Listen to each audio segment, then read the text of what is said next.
Monday.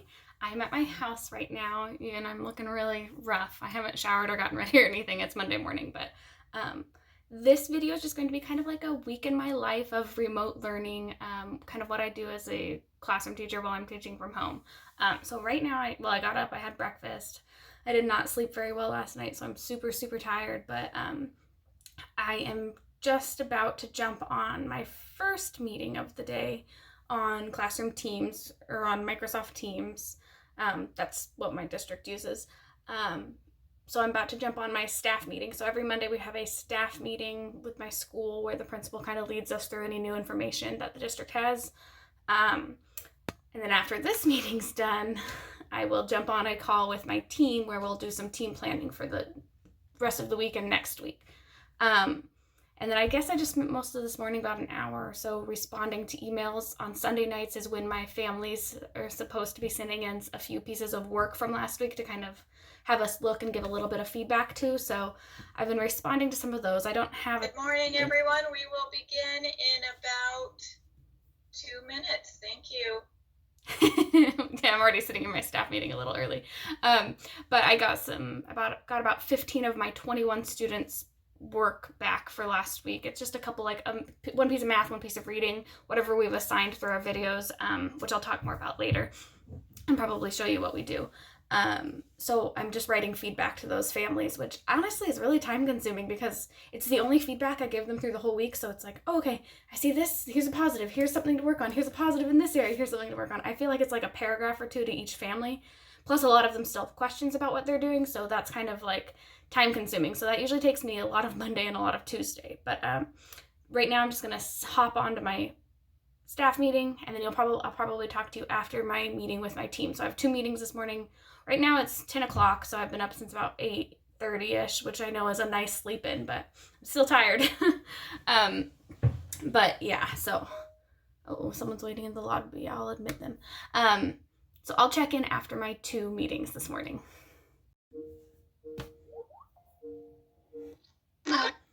Hi. Hello. Here we are. I have some tea that will boil soon, so I'll have to get up in a second. But Okay. Can we see each other's faces today? How's that going to work? My face is on. I can't see it. Oh, really? It's here. It's not important. Oh. Is mine showing up? Yep. Yep, on Oh, I see everybody's now. I don't see anybody. Oh. I don't see anyone either. It's okay, we can creep on you. Oh, there they appear. There they appear. Very strange. Very strange. Okay. Tea sounds good. How was everybody's weekend? Oh, gosh. How's yours? That's good. What'd you do? We went jet skiing. Oh, yeah, we went jet skiing. Yes. Yep. Evan fixed up a jet ski, and we went jet skiing. And now it's in our garage. Hey, still Monday. Hair on up, no makeup, haven't showered, nothing. I just finished my 2 meetings, so I met with my school and all the staff, and then I met with my team for a little bit. And now I'm just still working on responding to parent emails from student work that came in throughout the over the weekend, because my families turn in their work hopefully by every Sunday night, and then we kind of give a little bit of feedback. So I'm still working on that. That usually takes me Monday and Tuesday, honestly, as work keeps trickling in. My plan now, though, is going to stop for a little while. It's almost noon, have lunch, exercise a little bit on the elliptical, and then probably get back to responding to emails. I don't really know, remote learning probably doesn't look that interesting from afar because it's mostly just an office job at this point. It's staring at a screen and writing things down and getting a headache from staring at a screen and writing things down and then taking a break. But I figured I'd fill you in. I did want to show you my kind of desk setup because it's a little ratchet, if you're interested. So here is, me. Behind me is my whiteboard that I use to film things. And then here's my desk, and I've kind of covered everything up. I got my planner. There's a bunch of student stuff here that I can't show you. My water and my sodas, things for the next few weeks. It's just such a mess. And then I have my computer up on a like Starlight container, and then in here I have like all of my other past materials I've needed the last few weeks, like anchor charts that I've made electronically and stuff like that. My desk setup is a little junky and ratchet. Over here I have like an entire bookshelf of everything I might need for the rest of remote learning videoing. So my team and I are all doing videos, which isn't required in my district, but we just thought it'd be easiest for first graders to be able to do that at home. So I'm filming everything for reading. So I'm doing like reading whole group lessons, and then one of my teammates is doing math, one is doing writing, one is doing like social studies, science, all of that. So we've kind of split up the work. So I've been doing reading and will be for the rest of the year. So I have like everything, whiteboards, phonemic awareness. We use the Wonders curriculum, so I have stuff for that. It's just a complete mess. You can see my garbage can full of Diet Dr. Pepper bottles. Yep. But yeah, that's my workspace right now. So thought you'd like a little tour, but I'll check in again later. Hi, look at me all showered and makeuped and ready to go finally at 3 o'clock in the afternoon on a Monday. I am just about to jump on a live class meeting. We like kind of like a Zoom meeting with my class, but we don't use Zoom, we use Classroom Teams through Microsoft. This is only my second time doing it. We're not required to meet live at all. Like, in fact, our district is preferring not to have any live instruction, but have it, what's the word they keep using? Asynchronous or something. But this is just kind of a nice way to see everybody and say hi. This is only our second time doing it. Our first time we just said hello and like, what have we been up to? And this time we are doing more of a bring something orange. Hence why I'm wearing an orange shirt. I told them just to bring something orange to share, or they could just share whatever, they'd like to. But I did that because we got a new orange cat that I'm going to show the class, and I thought that'd be a really cute way to start it. I will say the first time I did it, I feel like I didn't go over expectations as much as I should have. Like, we talked about, coming in with our camera on, our microphone muted. We talked about, making sure we're sitting in a quiet place. You don't need to have siblings or family members on the camera, maybe a pet if you want to, but things like that. And we talked about like there's like a hand raising feature on Classroom Teams that we talked a little bit about, but I didn't spend a ton of time talking about like being an active listener when someone else is talking. And I noticed at the end of my last meeting, which was only like 30 minutes long, like half the kids are just like wiggling in their chairs like this because they've been sitting there for half an hour. And it's not a big deal. It's not like we're doing any learning. It's more of like a morning meeting more than anything. But I think I'm going to spend a little bit more time at the beginning just talking about being an active listener. And that is really, really hard when we're learning remote learning, just because, it's only one person at a time. You really, really have to take turns. It's like when we're at the carpet. So I'm going to spend some time going over those expectations again at the beginning. And then we'll probably just go around really quick and share our whatever orange thing we brought to share. But yeah, I'm excited to see the kids. It's always really fun. After that, though, I'm pretty much done for the day for Monday. It was a lot of sitting at the computer, like emails is what it is all day. Like I think I put a little time lapse in there, and it's what it is all day. And then like tomorrow I'm probably going to film myself teaching for some lessons next week. And then Wednesday I have to go into school actually and work on sorting some of the first graders going into second grade next year, like kind of mixing up the room. So that's pretty much all I've been doing, but I'll check in really quick. Maybe not till tomorrow actually, but wish me luck. Hi, happy Tuesday. Don't mind my soaking wet hair and my unmakeuped face here. That's quarantine. That's quarantine, baby. Tuesdays and Thursdays when I am doing remote learning are usually like easier days. Monday, Wednesday, and Friday I have at least one meeting, usually 2 or even 3 meetings scheduled for the day, either with like my school or my team or my class or anything like that. So Tuesdays and Thursdays are a little more light, I guess. I will say it's only been light for like the last couple weeks because, yeah, this is like week 8 or 9 for us of remote learning. 8, I think. So it's only been in recent weeks that Tuesdays and Thursdays have kind of turned a little lighter. So not much on my to-do list today. I have to, tomorrow I'm meeting with my team at school, socially distanced and safe, but we are working on mixing up our classes for going into second grade next year. So we were going to do it electronically. It just seemed like too many moving parts to try to do over like a digital thing, because sometimes you have to we literally have like a card with a kid's name on it, and lay it down, and we kind of look at the mix of, you know, boys and girls and academics and, you know, behaviors and personalities. So it just was way too hard to even try to do online. We thought about it for like a week. We're like, oh, we could do it online. And then it's like, nah, we got to do it in person. So we're going to be gloved up and masked up and doing that tomorrow. So today I have to kind of go through my, you know, list of cards and fill out some of the more of the academic information. So, you know, that could go on to like the 2nd and 3rd grade teachers, you know, follow them, you know, down their little path to help them mix up.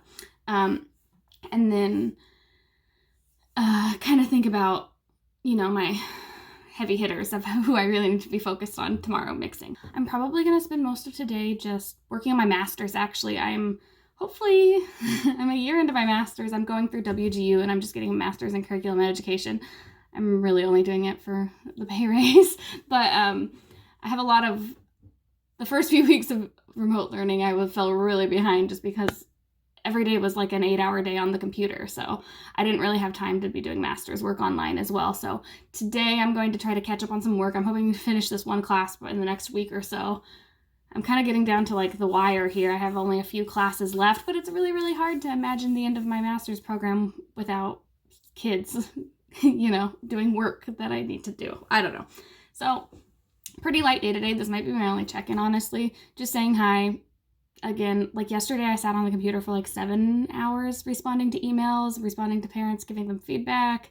In my 2 different meetings, I had my Zoom meeting or my classroom Teams meeting with my class yesterday, which was only the second one, and it went really, really well, actually. It was really fun. It went for about 45 minutes, and it's just fun. It's just nice to see everybody. It's hard because they're first graders, so like 20 minutes in, I just don't think they're, like, some of them are just like spinning in their chair and stuff like that, but it's like, what else do you expect from them during that time? Like, I don't know what else they could possibly do.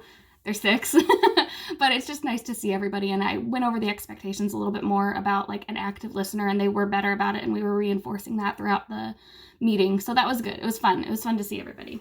I might have another one later this week. So that's what I'm doing today. Not gonna put on makeup, not gonna blow dry my hair. I'm just gonna probably have another computer day. So I guess that's what remote learning looks like, right? What can you do? Okay, I'll check in later. Bye. Hi, happy Wednesday. I am just pulling into school now. Today my team and I are going to split up some of our outgoing first graders into their new 2nd grade classes, or try to at least. We decided to do it in person, so I'm about to like mask up and go in and start working on it. I bet I won't check in for a few hours though, because usually this process takes us like 2 or 3 hours. At least, I don't know about you, but it's like you're like trying to like solve the world's problems and make personalities match, and you know, halfway through the summer you get like 10 new kids that mess it all up, but we try our best to make it a little easier on the 2nd grade teachers, or, you know, once you know them for a year, hopefully you have some input on it. But I'm about to go do that. I'll see you in school. Hi, happy Thursday. Are we crooked? I think we might be crooked. That's what happens when you have a $12 tripod. I don't know if that's better or crooked that way now. Hi, I'm just checking in. Yesterday you saw me heading into school and sorting our kids for next year, which actually was really successful. This is my first time doing that at this school. In previous years, it was like a 3 or 4 hour meeting trying to match up the perfect, you know, dream group of children, I guess, for each teacher. And at my old school, I had so many ELLs too that you really had to like really focus on balancing out your ELL population between all of the classes for the next grade level. So it was a long process. It was always like really draining and always ended up giving me a headache. And then it would be that half the class would, you know, half the kids would move away, and then a new group of kids would move in, and then it'd be all crazy anyways. So it was actually really, really successful here. We had 3 of us in the building with masks on and everything, and one of us was like Skyped in or Teamsed in, you know, Zoomed in to kind of help. And it was, so our school does like a card for each student, and it just talks about like the academic levels in each, you know, reading, writing, math, any like parent volunteers, any, you know, other issues, a place for notes. There's a section for you know, whatever services they got. And then what my grade level did, and what they had done in years previously too, was use Unifix cubes and different colored Unifix cubes to place on those cards to kind of like have the like identified markers there. So like we had like a certain colored cube for if they received, you know, safety net support, or like, you know, like reading support, or We had a cube if they had a parent volunteer that was active. We had a cube for if they, if there was like a standout behavior thing with that student. So that was really helpful. And then, because then you can kind of see like, okay, there's like, look at that class that we're sorting right there. They have a lot of, red cubes on it. That means that they have a lot of students that have, are needing extra reading support. Maybe we need to disperse those a little better. So just like visually, maybe just because I'm a visual learner, that really, really helped me. And it actually made the process go really fast. It took about 2 hours still, but it was good. It was really good, I think. So that was done, and I didn't spend a lot of time at school after that. It seemed like the building was kind of closing up. There's only a janitor there till like 2:30 in the afternoon most days, so it seems like everything's kind of quiet, and I didn't really want to stay around and do anything. But so then I came home and had a bunch more computer work to do, a bunch of emails and things like that. But exciting news, I got confirmation from a principal that I'll be teaching first grade next year, and I will be in my classroom next year, so yay! I'm so excited. I just got that confirmation today, so I'm really excited. So now I'm kind of feeling more motivated to go into class, and I can now think of it as like, okay, this will be my classroom next year. Great, what do we want to change? I mean, of course, all of our classrooms are going to be different next year, aren't they? I mean, who knows what that'll look like in my district. Yeah. So today's Thursday, and I was just going to show you kind of our weekly schedule that we send to parents as a team. We kind of gave them a rough draft schedule each week for like what to complete. We have like a section that's required, which is what the district is recommending for reading, writing, and math. And then we have a lot of highly recommended videos too, science, social studies, other things. Any of that is additional, if they have time or if they want to get to it kind of materials. And then I also wanted to show you a little bit about how I lay out my plans for my reading videos, because that's what I'm mostly doing today. I'm going to be filming my reading videos for the week. So I want to show you the schedule, and then I'll show you like my personal schedule for making my videos.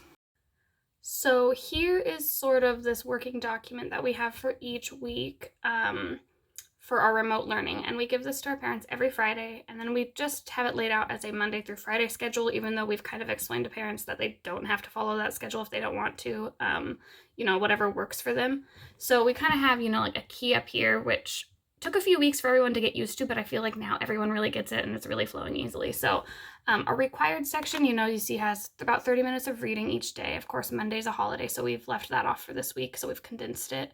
And we kind of outline if there's a video to watch, what kind of is outlined in that video, and then in bold is anything that they need to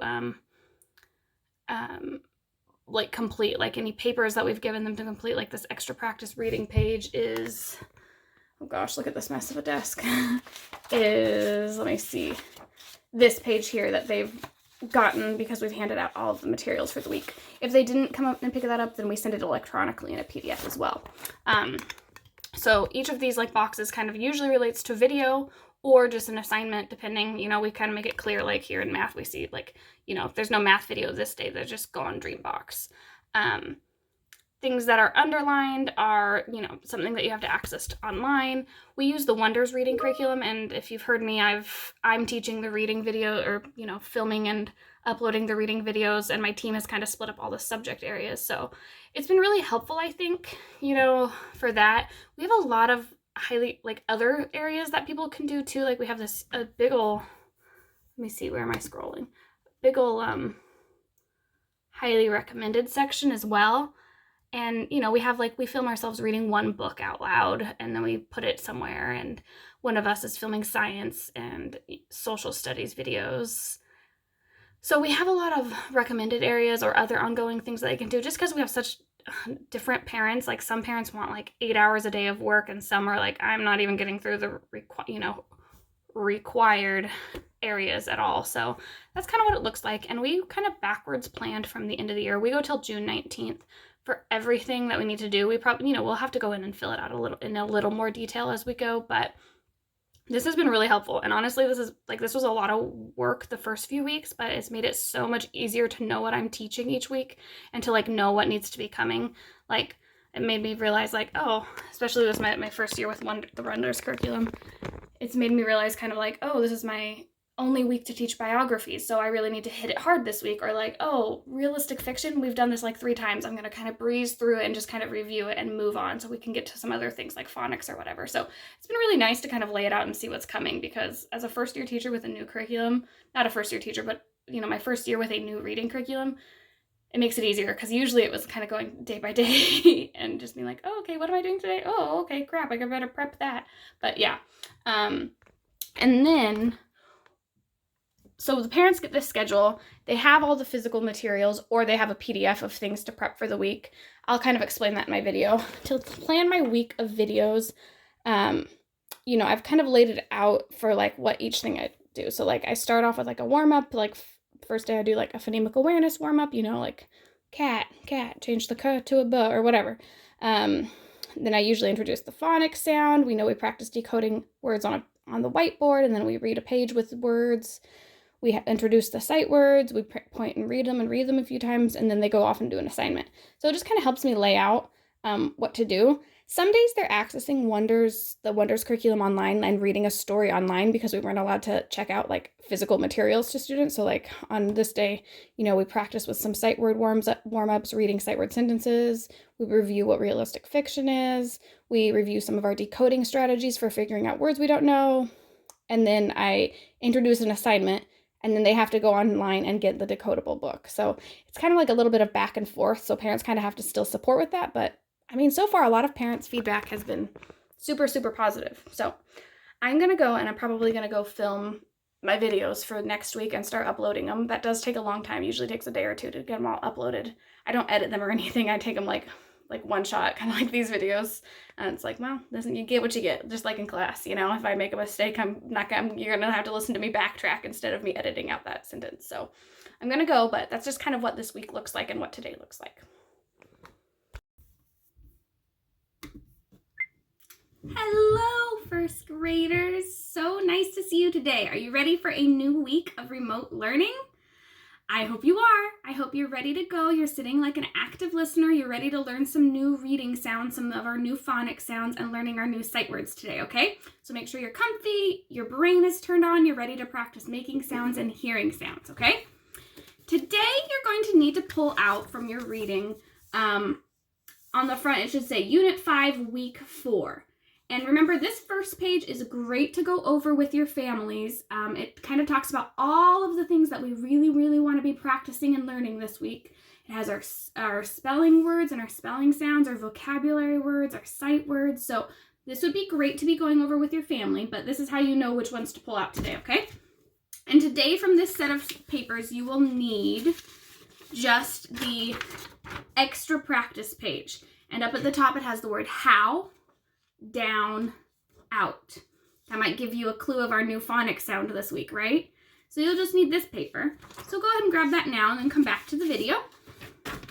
And then we'll get started with the warm-up, okay? Okay. So to start off, before we read our learning target, we're going to do some of our phonemic awareness. Remember, while you're at home, it's super important that your mouth is moving and you're repeating the sounds that you're hearing me say. This is really, really good to help us get better at spelling, get better at writing, and also get better at reading and picturing the different parts of the sounds. It kind of reinforces what we've been working on in phonics, in our phonics work, okay? So you ready? I think for this one, we're going to say a whole word. You're going to repeat it, and then you're going to change the middle sound to something else, okay? So it might sound like this. Say, born. Change the or to an R. What's the word? Barn. Very good. Let's do a few of those, okay? Let's say cat. Say it. Change the a to an ah. What's the word? Okay. Say tell. Change the e to an oi. Toil. Toil. That's kind of an old-fashioned word we don't hear very often. If you toil on something, it means you kind of spend a lot of time on it. You're really focused on it. Okay. Say spell. Change the e to an oo. And don't forget that ol at the end. Ooh, that's a tricky one. Say dart. Change the r to an What's the word? The sound, remember when we worked on those R-controlled vowels? Was it last week or the week before? think about what letters spell the sound. There's a few of them. Remember, it's IR, ER, and UR. All say like the R sound. Okay, let's do about 2 more, okay? Say beads. Change the E to an What's the word? And don't forget that ending. You don't want to drop the ending. Birds. And one more. Say kite. Change the I to an R. Very good. Okay, let's talk about our learning target for today. Kind of shake yourself out. I hope you were really making those sounds at home. If you were, great job. Give yourself a pat on the back. Hey, I just wanted to explain that last clip. That was me filming my first set of videos for the week for reading instruction, for next week, that we'll be putting up for next week. And then, that first day is always like the longest video. That video is like 20 minutes of phonics and sight words and things like that. The other ones are more like around 10-minute videos for the week. And then, some sort of independent practice to go practice. But I'm still right in the middle of filming. I filmed a video, but then I had to go to a meeting for, we're trying to change our curriculum night. But now we're probably not changing our curriculum night for like next school year just because we don't know what our school year will look like. So it was kind of a silly 45-minute meeting where we all were just kind of like, we don't know what to do because we don't have any clue what next year will look like yet. And now I'm getting back into the videos. It's already 2:45 though, so I'll probably have to film part of them today and part of them tomorrow. But yeah, that was just what that last clip was, in case you couldn't tell that I was talking to children. Hello there. Happy Friday. I just got off a call with my team. We were kind of going over some of our student placements for next year. We were kind of trying to make sure the numbers all matched before we submitted our final, thoughts about it. But so we spent a lot of our time going over that. And then Fridays, we also always kind of write together the email that we're going to send to our parents, explaining the work and the things to know for what's coming up next week. Of course, this is a 3-day weekend, so it was a little easier this week, actually, to kind of come up with a plan and tell them, what they need to do. But we always do all that together. We're a pretty collaborative team, which is nice. So we were just sitting and writing it together on a shared OneNote page, and then we're going to send it with some documents for anybody who wasn't able to pick up printed packets of work, just in case they need to print it at home this week. And yeah, we also kind of talked about, spent a lot of time talking about how teaching writing is probably the hardest subject to teach remotely, just because first graders are so not independent. And, usually when we do a writing mini lesson during our writer's workshop, and, in real life, it's 10 or 15 minutes and okay, now go practice this. And then, you kind of walk around and then all of a sudden it's oh, okay, we get this, or, oh, okay, we don't get this. You can almost instantly kind of respond to students like that. And you can't really do that with remote learning. You kind of just put it out there and cross your fingers that the kids get it. So it's a lot of work on the parents' end. So we were kind of trying to brainstorm some ideas of how we could end the year a little easier in writing. It'll be so weird to see what everything's like next year, won't it? I'm really worried about it, but it's about noon. I'm going to have lunch. I'm starting to get emails in from parents of work that they're submitting for this week. The due date's Sunday, but I start seeing emails Thursdays or Fridays and then, trickling in over the weekend. So I'm trying to stay ahead of those this week and respond to them, especially because it's a long weekend. So I'm going to do that as they come in. And other than that, I'm done for the day pretty much. I don't have any other meetings. I don't have anything else coming up. So I'm probably going to sign off here, honestly. So I'm going to get a little bit of an early start to my long weekend, which is nice. But yeah, I hope you enjoyed seeing kind of what remote teaching looks like, even though you probably just saw me sitting at this computer for hours and hours and hours a day. But I'm going to sign off now. Bye. I'll see you later.